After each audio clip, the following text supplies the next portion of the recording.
ada satu fragmentasi di dalam regulasi yang arah dari transformasi kesehatan kita seperti belum melihat apa yang secara terintegrasi. Saya to the point saja bahwa pasal 28H dari Undang-Undang Dasar 45 sudah digaungkan. Tadi sudah dijabarkan mengenai Perpres 59 2017 tentang SDGs.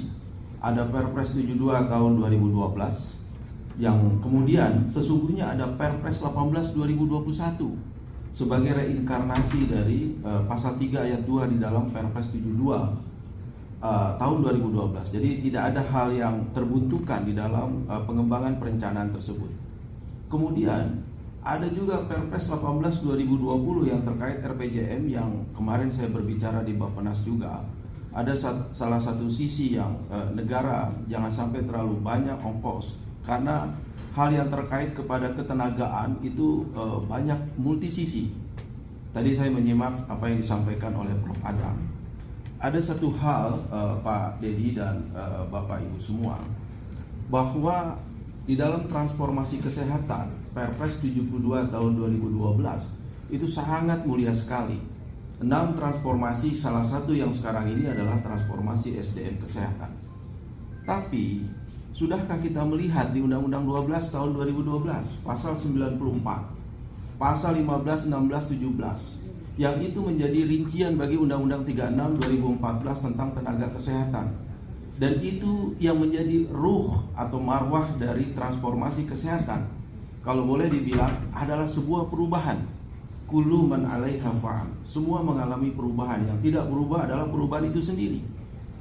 Kalau dulu orang tidak bisa masuk dengan kamera ataupun foto, sekarang ke tanah haram itu tidak bisa jadi sesuatu yang disembunyikan. Hal yang menjadi perhatian begini Pak Dedi, Bapak dan Ibu semua. Di dalam pasal 15, 16, 17 dan pasal 94 ada disebut di situ kunci bagi Kementerian Kesehatan. Dan juga ada di 3 kementerian yang saya waktu itu berkesempatan juga dengan Bu Dirjen Nakes menyampaikan, konsumsi tenaga kesehatan seolah-olah banyak, produsen tenaga kesehatan memang banyak, tapi yang menjadi hal untuk diketahui adalah ada 3 kementerian Pak Dedi. Kementerian yang pertama adalah Dikbud, dan mereka adalah penyandang, harus sama dengan yang di Biangas maupun di Rote. Kalau kita lihat dari hal sekarang ini, saya ambil contoh, satu desa satu sanitarian. Itu ada di 5 provinsi dilakukan, bukan kebijakan nasional tapi oleh gubernur dan bupati. Tapi apa yang terjadi? Karena menyebutnya adalah sanitasi lingkungan, dan kami juga menghormati Permenkes 83, SKM masuk, SKL masuk, sanitasi lingkungan masuk. Lalu kemudian pada saat di lapangan, fakta yang terjadi, kompetensi dan juga kemudian kompetens itu akan terlihat. Disinilah kemudian mereka bangga sebagai anggota profesi, tapi kebanggaan kita itu juga harus direspon. Standarisasinya seperti apa? Sehingga inilah yang dilakukan namanya kualifikasi kompetensi. Dan ini kebetulan kita sudah mendapatkan sertifikasi, sehingga kemarin minta izin. Kualifikasi kompetensi itu adalah merespon bahwa yang SKM peminatan Kesling, SKL harus dilakukan standar sama dengan mereka yang UKOM dari institusi pendidikan. Sedangkan kami yang sudah dilihat di lapangan, mereka sesuai dengan tupoksinya tidak adil. Kalau seandainya sekedar hanya menyebutnya harus vokasi, sementara mereka akademik tapi mempunyai peminatan yang spesifik, kompetensi, itulah sebuah keterampilan. Karena ke depan tidak lagi dibutuhkan ijazah, bukan sebuah prioritas ke-1, ke-5 atau ke-6. Ijazah boleh jadi apakah mereka kompetens. Kompetens itu ada di peminatan. Sehingga dengan demikian yang saya sampaikan adalah kita bagaimana merumuskan sesuatu yang terkait pada rekognisi ketenagaan tersebut harus kepada rekognisi kebijakan. Pak Dedi dan Bapak Ibu semua, Prof. Adang, Bu Popi, rekognisi kebijakan yang pertama adalah bagaimana mengintegrasikan bahwa kewenangan tenaga kesehatan kedaulatannya ada di Kemenkes. Kalau seandainya kedaulatan itu terjadi ego yang masing-masing di Perpres 59 2017 berbicara tenaga kesehatan ada di 12 kementerian Pak Dedi.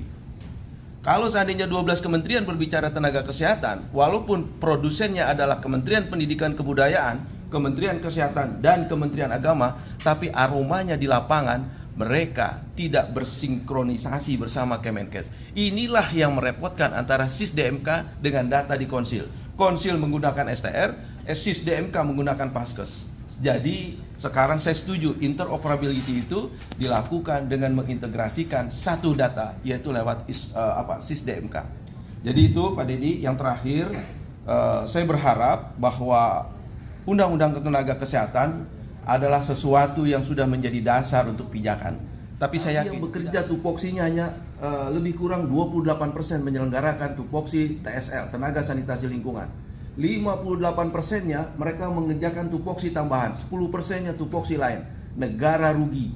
Kenapa? Membelanjakan 100%, rakyat hanya dapat 27%. Sehingga otomatis penyelenggaraan kesehatan lingkungan, indikator untuk percepatan penurunan stunting, TB, itu hanya sekedar harapan PHP saja. Karena tidak efektifnya negara membiayai TSL tersebut.